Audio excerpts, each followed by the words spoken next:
So the first thing I want to talk about is how is it on a daily basis? Well, it's actually all right. It's very good, to be fair. It's not ridiculously big. It's not ridiculously heavy. Myself being relatively short can manage it perfectly well. I can't quite flat foot it, but then I can't quite flat foot any bike, to be fair. But from a daily perspective, it's absolutely lovely. It's very good on fuel. It's got plenty of go, plenty of torque, more than enough power that you ever need. And as soon as you get it into any little twisties, it just gives you that ooze of confidence. So yeah, it's pretty good. I'm pretty impressed with it, to be fair. Not the cheapest bike. I mean, yes, there's a lot of other bikes out there that are cheaper that you can get and do just fine with. But I just saw this bike. My friend had one, and I just sort of fell in love with the shape, the styling, and everything else. But that's only half the picture. It's all about how the bike actually rides and how the power's delivered and all that sort of thing. So stock, it comes with a tiny little screen, so not really going to be up to much, but gives it that kind of sporty look. I wanted a bit more cover, so I fitted an MRA screen with a deflector just here. Also, the screen is fully adjustable, so you can go up with it, which is nice. So that gives you a really nice bit of wind protection on those long rides. And the power.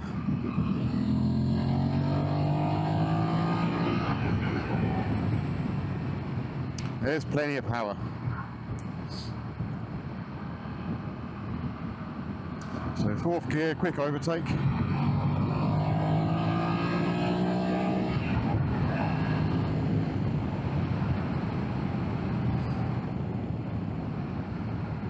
So she's not slow on performance, so she will liven up if you need it to. But to be honest, most of the time it's just really nice bike just to do a steady speed. This particular model's got cruise control, which I don't use as much as I thought I would, but mainly because I keep forgetting it's there.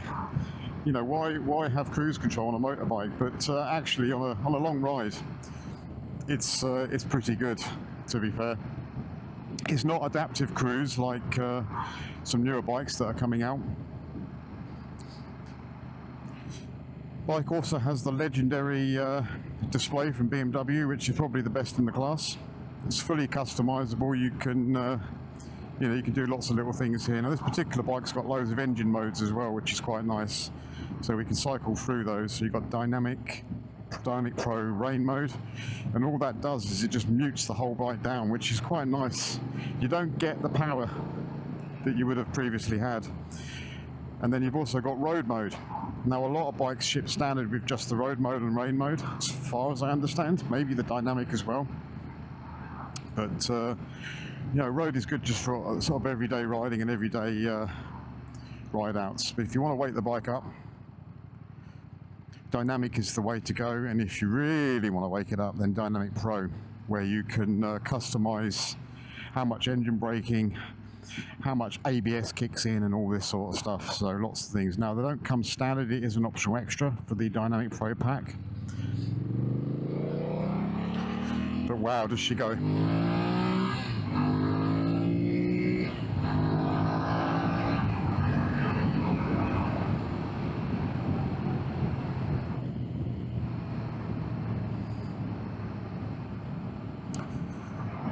So when I was doing a little bit of research on this bike and whether it was the bike for me, the thing that kept coming up was how hard the seat is. Now it is hard, but you do get used to it.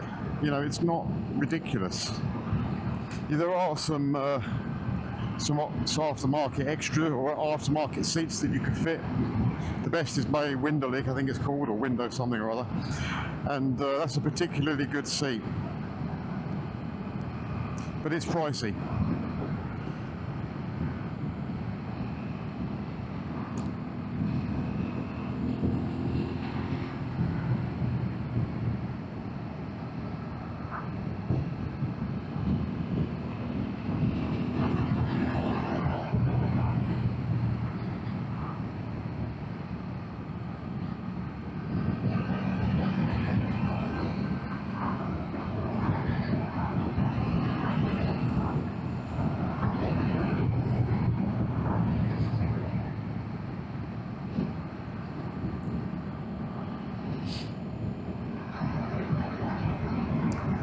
So yeah, the seat is reasonably comfortable, but it does get hard on a long ride. And but then again, so do most seats, to be fair.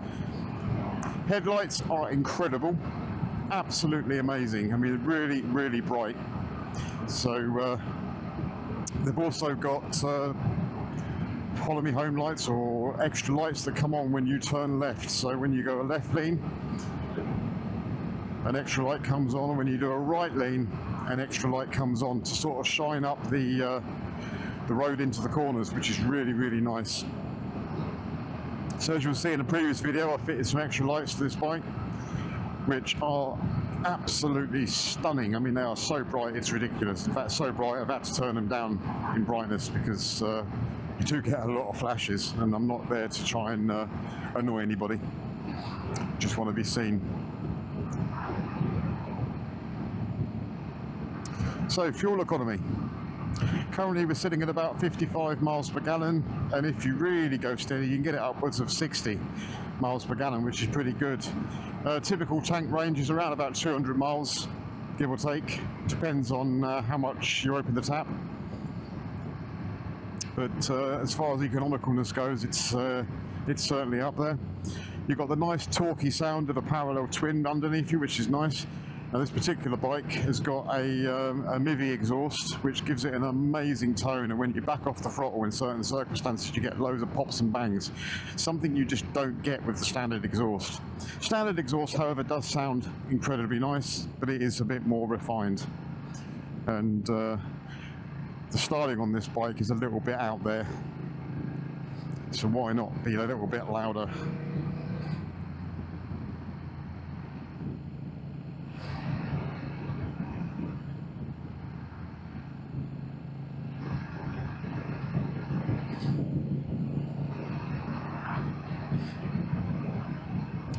So with this additional screen, it does make a huge difference. It makes it very, very easy to live with long term. The turning on this bike is just incredible. The confidence it gives you in the corners.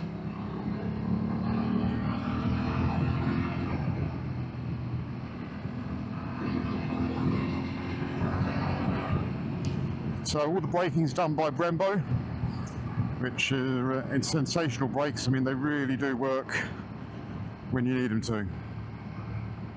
Being as it's got ABS on it as well, which keeps you in check a little bit, so that's quite a nice feature. Now there's a lot of negativity in a lot of videos I've seen about, you know, how they're not quite as good a bike as they thought it was going to be, but to be honest, the bike itself is amazing. The styling's not for everybody. Does it, you know, where does it sit? Is it an adventure bike? No, not in my opinion. Tyres are all wrong for a start. Is it a sports bike? Well, it's got sporting pedigree and it's got sporting performance for sure. Does it make it a sports bike though? No, but then around the track they are pretty lively. So where does it sit? Well, somebody that wants the sporting feel and a little bit of power and a bit of fun with a relatively light bike, but a more sit up and ride kind of style.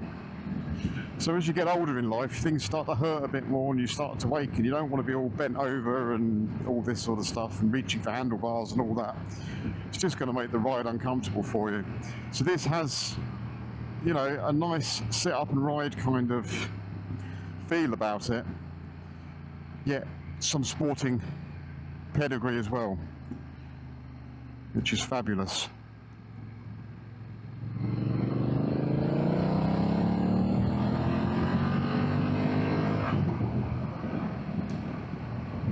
So when you really need to give it some,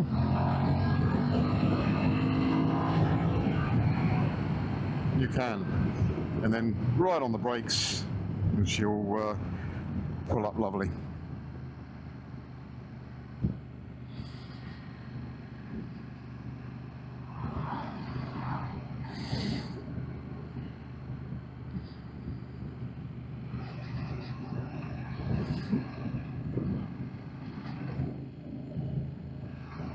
So this particular model's got heated grips as well, which is lovely for the winter. So you've got 3 stages of heat. which is selectable. Automatic headlights, which will turn on and turn off according to what you need. Also daytime running lights as well. So really has got all the creature comforts that you would expect of a sort of premium motorcycle.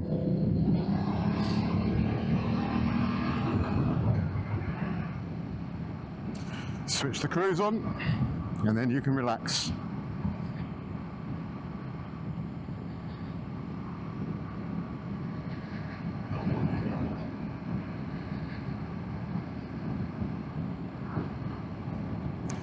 Something that's a little weird with cruise control is you kind of forget you got it set sometimes. And when you put your accelerate to overtake or something like that, and then it might be that you go a little bit faster than the cruise is set, and then as you go to roll off the throttle to slow down with the amount of engine braking this bike's got, you soon realise that the cruise control is actually still active and you don't slow down, so that is something to be aware of. It's only when you hit the brake or change gear or clutch or something like that that the cruise controls gets disabled. So it's worth remembering that.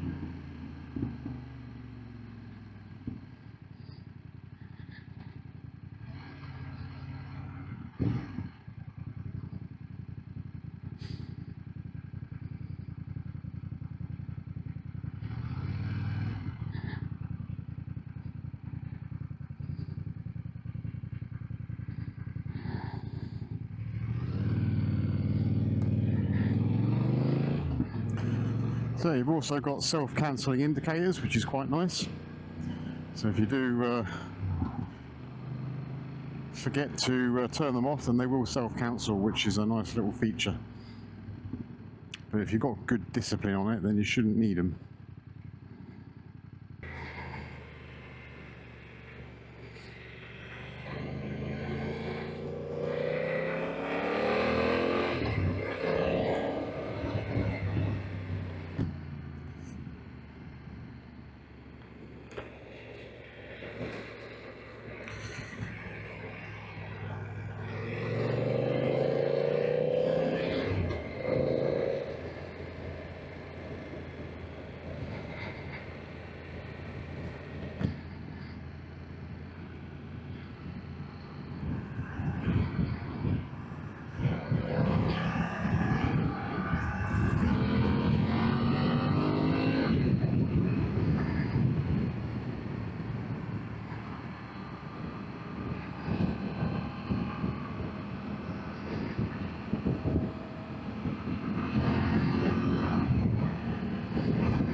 So on the motorway, or dual carriageway, it's very well behaved. Plenty of power to do the little cheeky overtakes when you need to. You can just sit back, stick your cruise on, and forget about it, and really soak up the miles.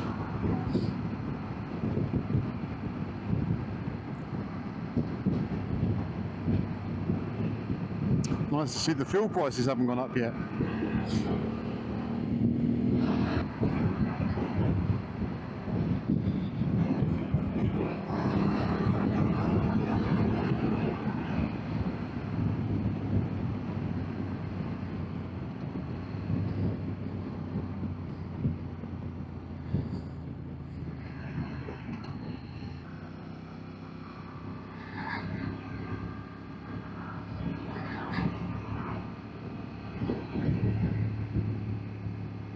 So when you put the display into sports mode, you get a lean angle indicator. Now I do see a lot of videos online and photos online about how much lean they've got in and all this sort of stuff, and I really don't care about all that, to be honest. I'm quite happy with the amount of lean that I do. I mean, I get by. You know, do I need to monitor it and improve it? No, because that's probably how I'm going to end up in hospital. But it's got it. It also tells you your braking, and the DTC, I believe, is to do with your dynamic traction control, so how much traction control you're achieving or needing to keep you in check. So when you're hitting the upper limits of performance, and all these things are going to start to come alive a little bit, but nah, it's not for me really. Spend too much time looking at the screen and you're not riding the thing, that's the problem. You've also got a nice little display that's telling me at the moment I'm at nearly low on fuel. Here you can get things like your temperature, how much voltage your battery's putting out, how much fuel range you've got, and then if you then go onto a second page, you can then get all your trip information about your range, brake, how long it's been since you had a brake, your average speed, average fuel consumption, that kind of stuff. So there's a lot of information on these display, which is why I think it's one of the best in the class.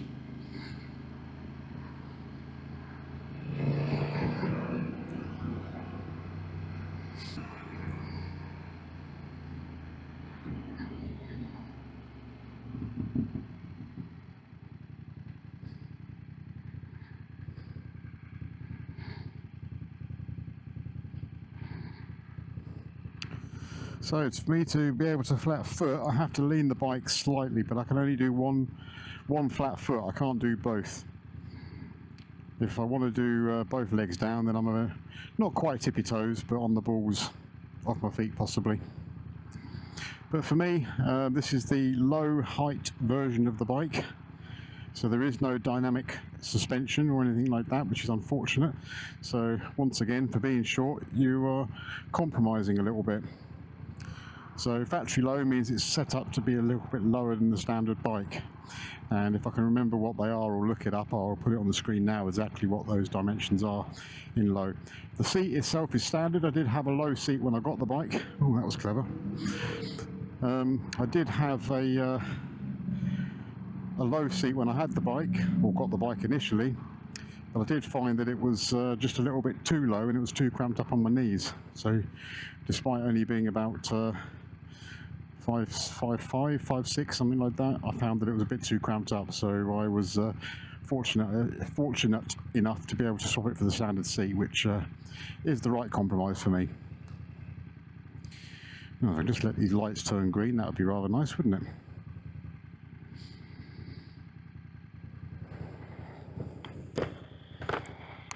There we go.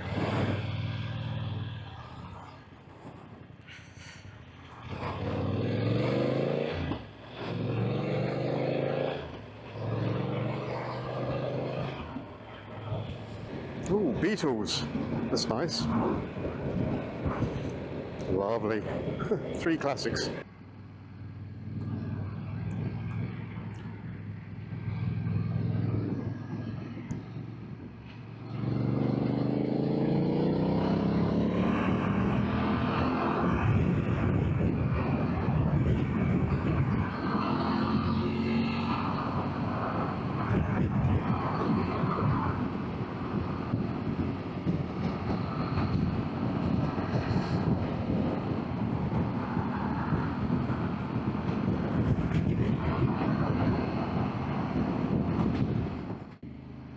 Okay, so we've talked a little bit about all the likes, all the things to like about it, some of the tech on board and all this sort of stuff, but let's get to the nitty gritty.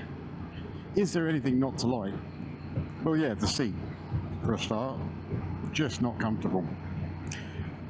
The initial riding position, I suppose, I mean, I've put risers on just to bring the handlebars back a little bit more, just to make it a bit more sit up and ride, I suppose. I mean, really, truly, if I wanted to sit up and ride, I'd probably want to buy a GS. But you know, other things not to like is where's its place. You know, it's I kind of struggled earlier on to sort of summarize it, or exactly where it sits, you know. But then, truth be told, does that really matter? If you're happy with it and you like it, then that's really all that's important. So it doesn't really matter where the bike sits. It's whether you like it, I suppose. You know, they sold a lot of them. They also do the R model, which is the sort of naked version, which some say it's a better bike, it turns in better and all this sort of stuff. But to be fair, you know, I've had no problems with the way this rides, and I do like the fact that it's got like a, you know, the ability to put a big screen on it and that sort of thing. So keeps me in check. And anything else not to like? Well, it does everything just a bit too well. And what I mean by that is, where is the excitement? You know, yes, it's incredible. Yes, it does this and it does that, and it does, you know, for a daily bike, it's absolutely brilliant, but it just does everything too perfectly. And you might wonder, well, if it's too perfect, then what's wrong? Well, as I mentioned in my previous video on the ZZR, it doesn't set that fire in your heart. You know, you can like the looks, but at the end of the day, it's just another bike. And you know, one day this bike will get moved on. Will I miss it? There'll be some bits I miss for sure. As an entire bike, probably won't miss it that much, because there'll be something else that will take its place. With my other bike, the ZZR, there's nothing really in my mind that can take that place, because you get on it and it immediately, you feel the adrenaline. You get this little fire under your seat, and it's really quite hard to describe. Does it mean this bike's a bad bike? No, absolutely not. It's an incredible bike, and it's something I can truly live with for quite a little while longer. Is it forever bike? No, probably not. Not for me anyway. There'll be something else that will that I might want. I quite fancy the R1250 or the 1250R RS. It's just whether I can get it in and out of my gate, that's the worry. So I think what we'll do is we'll find somewhere to pull over, and we'll have a quick look around the bike, and we'll just sort of summarise the video.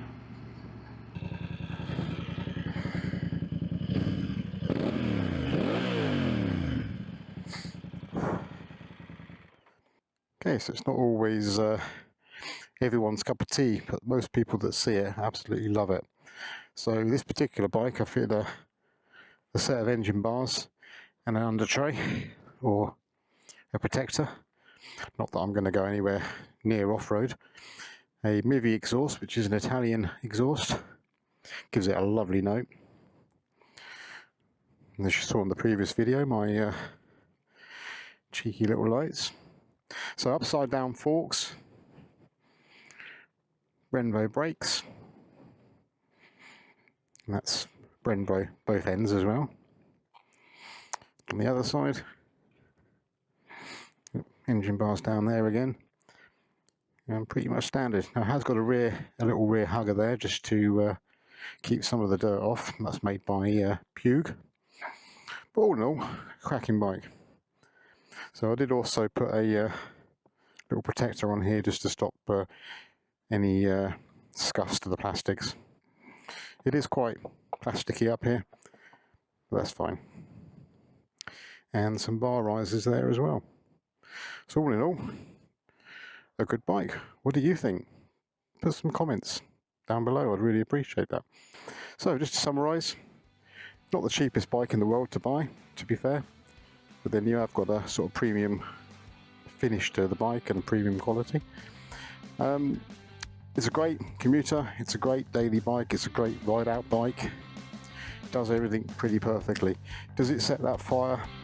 Not quite, but it's bloody good, and that's not much to not like about it, to be honest.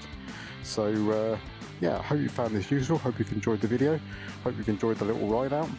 If you like the video, give it a thumbs up, and if you want to see more videos like this, then you might want to consider subscribing to the channel. I really do appreciate all the subscribers that I've got, and I look forward to seeing you all in the next one. Thank you.